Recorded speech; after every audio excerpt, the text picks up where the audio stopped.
Бега тоже басталып кетті. Мына жерде указатель болады. Мына жағы Аткеншекке апарады. Мына жағымен жаңағы ущелье арқылы прямой өтіп кетсек болады. Айырмашылығы көріп тұрсыздар. Мына жақпен 3 километр, мына жақпен 2,8. То есть плюс-минус 200 метр жеңілдеу болады. Плюс үшін жақта жол түзу керек. Осы жерден табиғатқа қаттырақ тамсанып, орман ішімен көлеңкемен барам десеңіздер, мына жолмен шықсаңыздар болады. Болмаса, мен сақылды жаңағыдай уақытқа, болмаса да өздеріңіздің шыдамдылықтарына тексерейін десеңіздер, осы жолмен барсаңыздар болады. Мына жол жеңілдеу негізі. Просто мына жақта орман бар, тау бар, и повороттар бар. Бұл жерде қиын емес, бір трападан, бір жолдан шықпай жүре берсеңіздер, жол сіздерді өзі көрсетіп жеткізеді.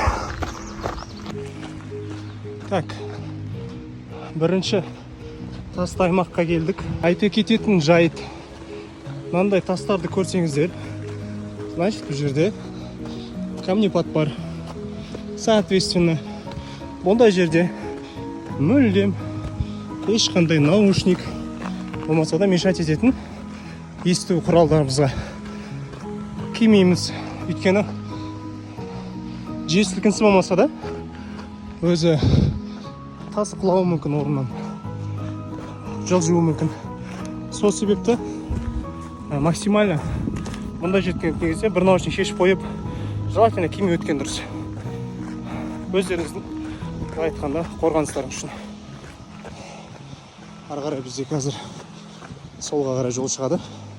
Сонымен көтерілсек, уже біз Качеляның бірінші бугорындамыз.